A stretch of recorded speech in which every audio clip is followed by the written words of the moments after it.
Bonjour à toutes et à tous, nous sommes cette semaine à Nohant-en-Grasset, dans le Cher, et nous irons tout à l'heure découvrir l'un des derniers projets de la commune, c'est-à-dire l'implantation de 4 éoliennes. Nous irons aussi à la rencontre d'un des personnages historiques importants de la commune, il s'agit de Zulma Carreau, l'amie d'Honoré de Balzac, et puis nous nous projetterons ensuite jusqu'au château de Longchamp où nous attend son propriétaire. Mais pour commencer cette émission, et comme chaque semaine, la carte postale signée Aurore.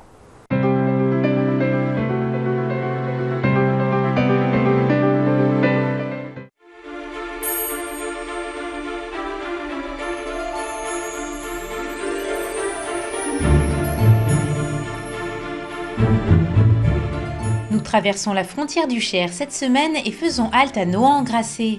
La visite se déroule sous l'œil bienveillant de la plus célèbre habitante de la commune, Zulma Carreau, fidèle amie et égérie d'Honoré de Balzac. Originaire d'Issoudun, elle reste 34 ans de 1848 à 1882 dans la demeure de son frère juste à côté de l'église. Femme de lettres, elle instruit bénévolement les villageois et écrit quelques histoires pour les enfants, mettant en avant les grandes valeurs morales. L'ombre de la bonne dame de Nohant est omniprésente, notamment sur le petit parcours de l'instruction civique, un circuit de 2 km à travers les chemins et recoins du village. Inauguré en 2009, les 16 bornes proposent des jeux d'observation et rappellent les grandes valeurs citoyennes. Elles font de Nohant-en-Grasset le premier village de France de l'instruction civique. La commune se démarque également par l'originalité du clocher de l'église Saint-Martin, de style roman. Sa toiture contournée en spirale fait de la Flèche de Nohant l'un des centres de clochers-tors inscrits à l'Association des clochers-tors d'Europe. Et quelques traces se souviennent encore du TACO qui transportait passagers et marchandises agricoles entre Vierzon et Issoudun de 1905 à 1937. L'ancienne gare restée intacte est aujourd'hui une demeure privée. Parmi les autres édifices remarquables, pas moins de 5 châteaux, dont 2 ont développé une activité économique. Le château de Longchamp, un ancien prieuré racheté par la famille Buret, organise séminaires, mariages et soirées d'anniversaire. Enfin, les 4 nouvelles éoliennes n'ont pu échapper au regard du visiteur. Premier permis de construire accordé dans le Cher, elles ont fonctionné pour la première fois au tout début de l'année 2012. Aujourd'hui peuplé de 323 habitants, Nohant-en-Grasset est de ces villages sachant concilier passé et présent. Il obtient le prix régional de la mise en valeur du patrimoine en 2009 et en 2011.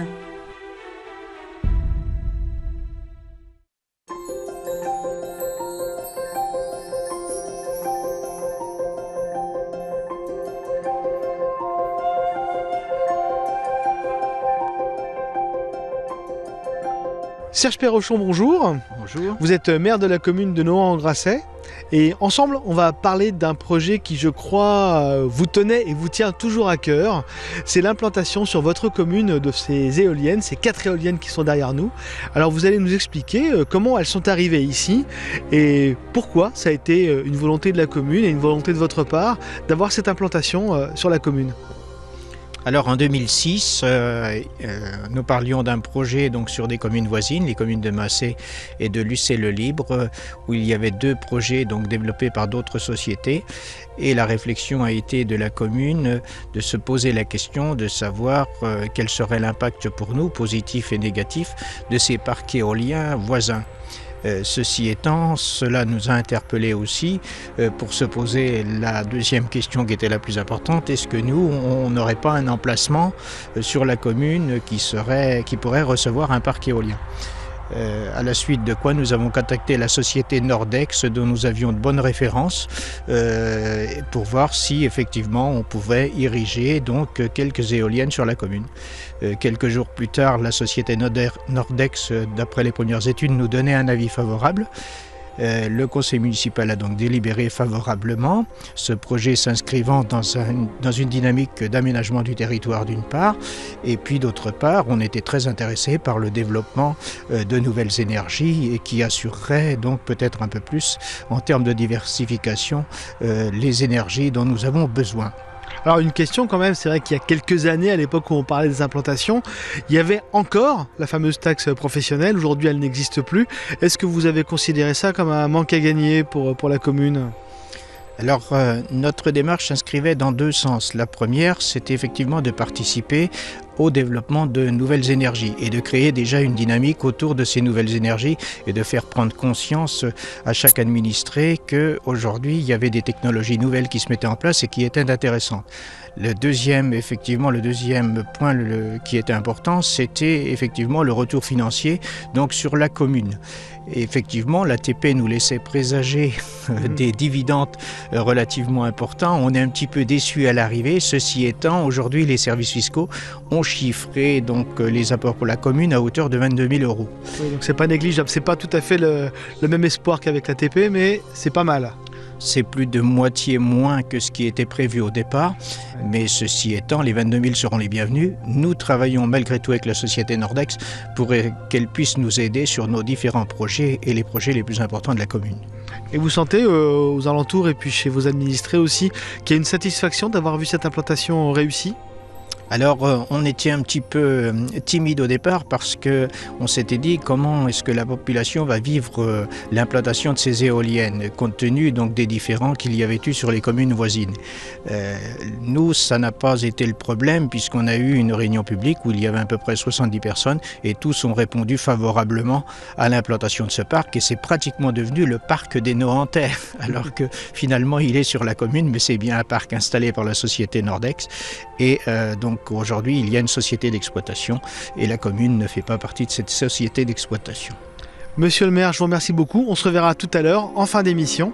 Mais pour l'instant, on va parler avec Jean-Marc Petit de Zulma-Carreau, qui est l'un des personnages les plus importants, sinon le plus important de Nohant-en-Grasset.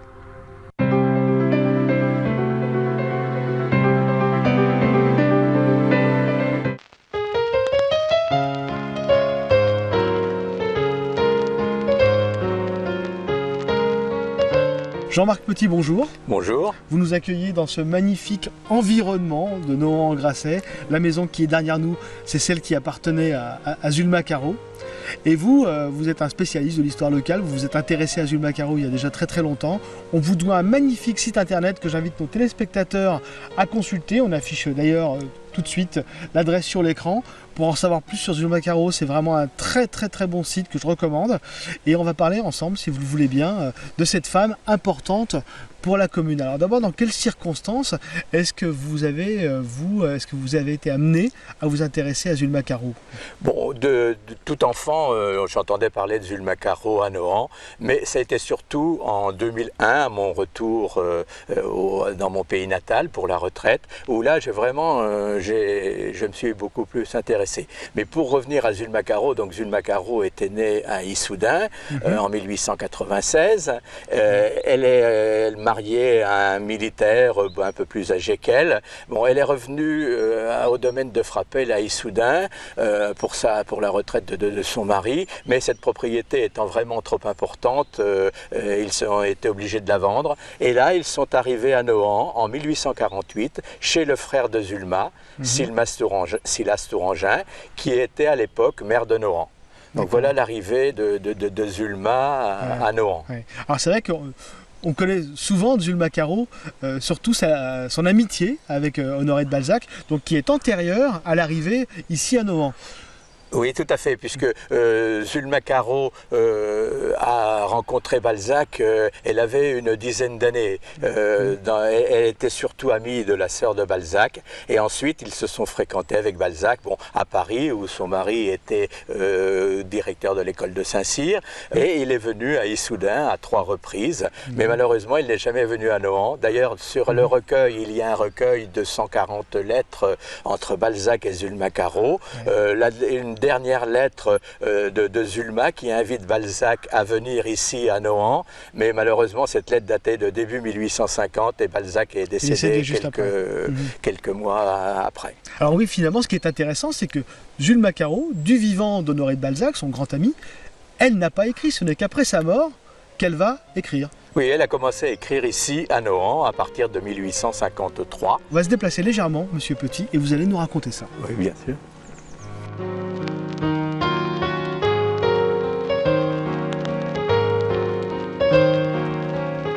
Jean-Marc Petit, on a fait quelques mètres dans le parc autour de la maison de Zulma-Carreau, et c'est donc dans cette maison où sur le tard, à la fin de sa vie, on peut dire quasiment, elle a commencé à écrire.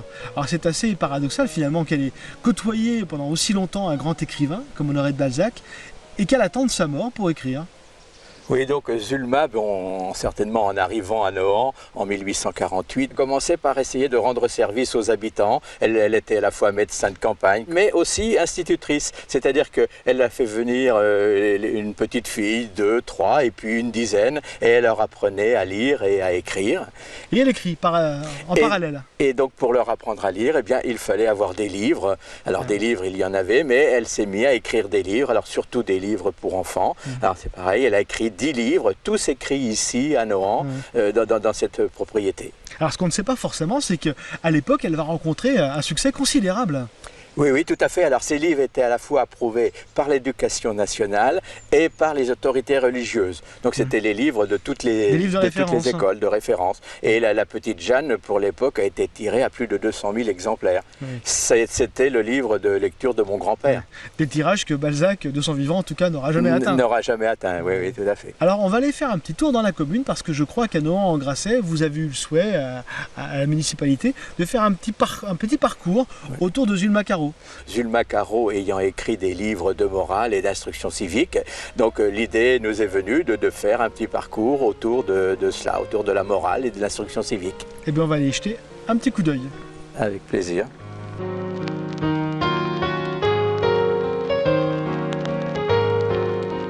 Jean-Marc Petit, donc des bornes comme celle-ci, vous en avez fait installer 16, je crois, dans la commune, c'est bien ça? Tout à fait, il y a 16 bornes dans le village qui permettent de découvrir l'ensemble des points caractéristiques du village et qui font le circuit fait 1,2 km. D'accord, alors qu'est-ce qu'elles expliquent, ces petites bornes? Alors ces bornes, vous avez toujours une photo ancienne face au paysage actuel, une photo ancienne du village. Ensuite, vous avez une grande question d'instruction civique.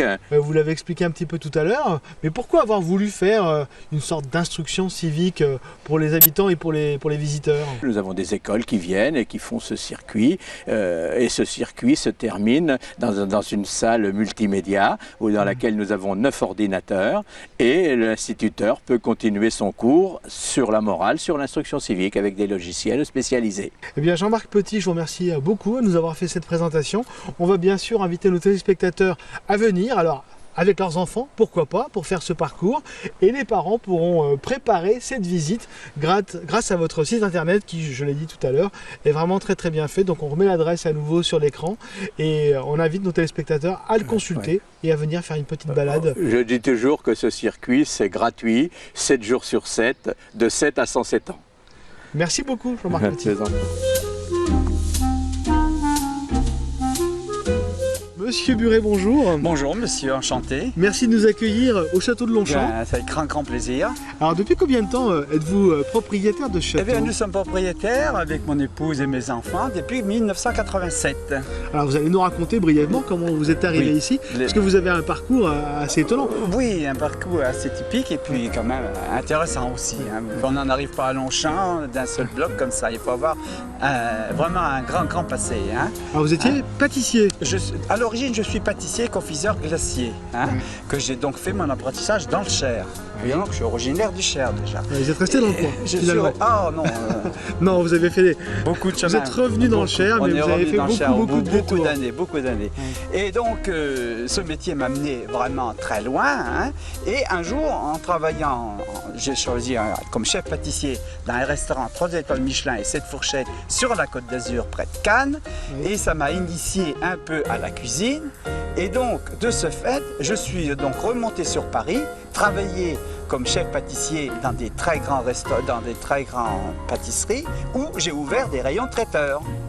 Et cela m'a donné une idée un jour, bien sûr, de m'installer, de vous lancer à votre tour, de me lancer à mon tour dans une petite affaire en pâtisserie, boulangerie-pâtisserie, chose que je déviais totalement à la boulangerie que j'avais jamais fait, mais qui m'a amené beaucoup de choses et bien enrichi beaucoup de choses. Et un jour, l'envie de revenir au pays. Au bout de 9 ans, je voulais faire autre chose. C'est là qu'on a commencé à chercher dans tous les châteaux, mais loin autour de Paris, jusqu'à 300 km. Et puis, par connaissance, on arrivait à connaître le château de Longchamp, qui ne nous était pas du tout destiné, il était destiné à d'autres personnes.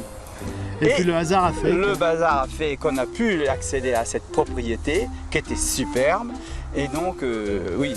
En quelque sorte, ici, vous continuez votre métier puisque vous organisez Voilà. des réceptions, En des grands attendant, mariages. Voilà, ça s'est fructifié très vite, hein, les mariages. Et aujourd'hui, ben, vous voyez, on travaille sur une réservation 1 an et demi, 2 ans d'avance. Alors aujourd'hui, donc on l'a dit, vous organisez des mariages, des réceptions. Et des gens viennent de toute la France pour réserver oui, de toute la le France. château de Longchamp. De toute la France. D'ailleurs, c'est triste, mais on est obligé de refuser beaucoup. Alors Hein? comment est-ce que vous faites pour communiquer? Vous avez un site internet? On a 2 beaux sites internet, il faut voir sur pêchejaune, hein, .fr, la mignardise, et le Google châteaudelongchamp.com. Alors combien de personnes peuvent venir en même temps ici au château de Longchamp pour Normalement, se restaurer? si je respectais le permis de construire, ça serait 500 personnes. Vous ne respectez pas? Non, je ne fais pas ça, c'est pas notre genre de travail. On ne cherche pas à accéder au-dessus de 250 personnes. On fait vraiment un beau service, les gens sont accueillis comme chez eux, avec un service, et puis j'ai mon fils qui est quand même cuisinier, j'ai un fils qui est pâtissier, hein, qui a travaillé chez des restaurants 3 étoiles, etc. Vous voyez, on veut faire du beau, avec des prix plus que compétitifs. Un petit mot sur le château de Longchamp qui a accueilli des tournages de films, vous m'avez dit. Il y a eu des séquences de films comme Les Trois Mousquetaires, comme Les Enfants du Paradis, et puis tas d'autres choses. Et une petite page d'histoire plus ancienne, on dit que Marie-Antoinette aurait dormi ici. Oui, alors ça, une chose aussi qui paraît peut-être bizarre, mais non, c'est tout à fait normal. Ici, c'était donc un monastère, et Marie-Antoinette, quand elle faisait la 20, qui était une route très ancienne, eh bien, il fallait bien s'arrêter, les diligences, et s'arrêtaient bien. Eh bien, Monsieur Buret, je vous remercie beaucoup de nous avoir accueillis et de nous avoir fait découvrir votre château. Et c'est le grand plaisir est à nous. Eh bien, je vous remercie et on poursuit cette émission avec le portrait de la semaine. Nous allons rencontrer Maurice Couffrand qui a créé un jardin humoristique.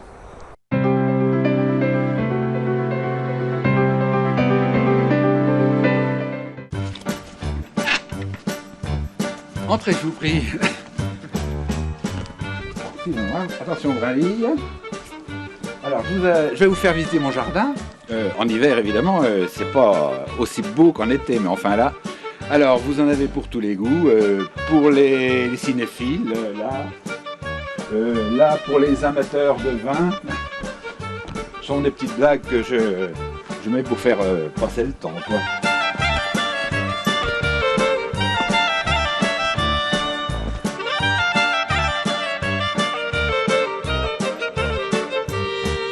J'avais peur de m'ennuyer pendant la retraite. Alors, quelques mois avant le début de ma retraite, je me suis dit, tiens, il faut que je me trouve quelque chose à faire.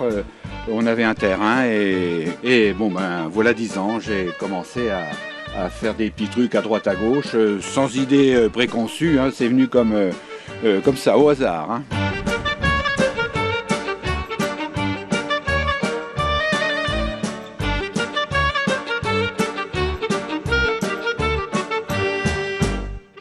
Là, c'était un ancien poulailler que j'ai transformé en coin repos, mais il y en a.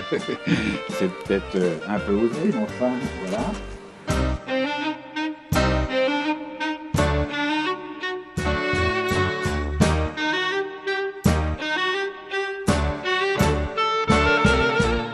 J'ai une trentaine de petits panneaux que j'essaye de changer quand j'ai de l'inspiration, mais c'est pas toujours. Bon, voilà un autre exemple. Alors là, à propos de celle-là, j'ai d'habitude des légumes là. Et un jour, une dame me dit, après avoir fait le tour, elle me dit, j'ai compris à peu près toutes vos petites blagues, mais alors là, vraiment, je piche pas. Hein. Alors, je lui dis, qu'est-ce que vous voyez? Des carottes, des salades, des poireaux? Elle me dit oui. Alors, je dis, ben, le potager. Ah, elle se met à rire, mais alors, franchement, à rire pendant au moins 1 minute, et puis d'un seul coup, elle s'arrête, et puis elle me fait, pourquoi le vieux copain? Je pense qu'elle n'avait pas tout compris non plus. Ah, une autre qui amuse les enfants surtout. Il y a toujours quelqu'un pour me dire évidemment que ce n'est pas un nid d'hirondelles, tout le monde le reconnaît. Mais je leur prouve le contraire, alors je fais attention de ne pas les déranger. Et d'un seul coup, hop, je leur dis comptez, vous voyez, il y en a bien 10. Ça amuse beaucoup les enfants. J'aime bien les blagues, j'en fais quelques-unes des fois. Bon, j'aime bien rire, tout bonnement. Et puis bon ben, quand je bricole, il me vient toujours des idées. Alors bon ben, je les note et puis voilà, j'en fais profiter ceux que ça amuse. J'aime bien jouer de la musique, j'aime bien quand je sais pas quoi faire un peu de peinture sans être un artiste. J'aime bien, je fais partie de l'Office du tourisme des Vallées Vertes, je fais partie de la Société Zulma-Caro, je fais partie du comité des fêtes, je fais partie des marcheurs de Villiers et maintenant depuis 2 ans je fais partie des Coturnes de Grasset, une troupe théâtrale. Voilà, alors je suis assez occupé. Comme disait le vieil adage helvétique, il est comme un couteau suisse, il fait tout mais rien de bien.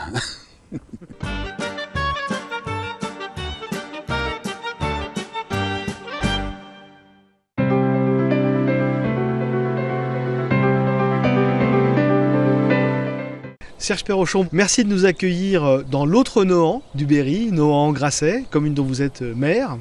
Alors on va commencer, si vous voulez bien, par parler de votre mandat. Depuis combien de temps êtes-vous élu sur cette commune? Alors je suis élu depuis 1983 pour la première fois en tant que conseiller municipal.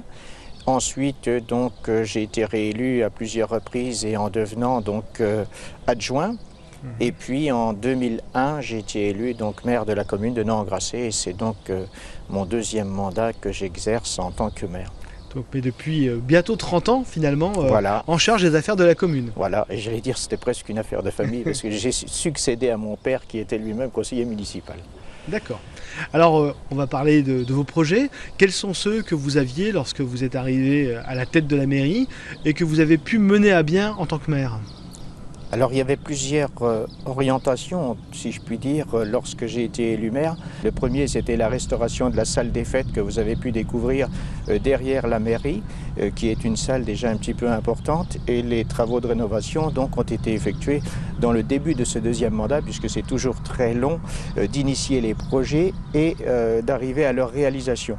Ensuite, le deuxième projet qui est important et qui va se mettre en œuvre donc, dès cette année, c'était l'assainissement du centre-bourg. Donc les travaux devraient commencer très prochainement. Il est prévu donc qu'ils s'effectuent au mois d'avril. Le 3e projet, c'est la restauration donc, de l'église, un projet donc, plus architectural.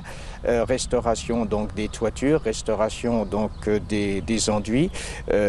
Toute cette restauration concerne plutôt l'extérieur que l'intérieur de l'église, puisque l'intérieur reste relativement en bon état. L'église, j'imagine que c'est un patrimoine auquel vous tenez particulièrement à Nohant-en-Grasset, avec la particularité de ce clocher-Tor. Tout à fait, donc nous sommes adhérents de l'association des clochetors d'Europe et nous avons d'ailleurs eu il y a 2 ans le congrès donc, des clochetors, de l'association des clochetors d'Europe. Alors quels sont les projets que vous voudriez voir développés dans les années qui viennent et quels sont selon vous les atouts de votre commune? Alors nous allons effectivement donc, terminer donc, ces grands projets-là. Bien entendu, on a aussi d'autres projets dans les cartons qui sont à vocation, j'allais dire, plus touristique par la mise en place de chalets bois autour de l'étang donc de Lenay, puisque comme vous avez pu le constater, nous possédons donc un petit étang où les habitants peuvent aller se divertir à la pêche. Notre projet serait de effectivement le dynamiser un petit peu et de favoriser l'accueil touristique autour donc de cet étang. Eh bien, monsieur le maire, c'est sur cette conclusion que nous allons terminer et on vous remercie de nous avoir accueillis aujourd'hui sur votre commune de Nohant-en-Grasset. C'est moi qui vous remercie. Et bien voilà, c'est la fin de cette émission. Nous étions aujourd'hui à Nohant-en-Grasset. Je vous invite à revoir ce numéro sur notre site internet à l'adresse qui s'affiche sur l'écran www.bip-tv.fr. Au revoir à tous et à la semaine prochaine.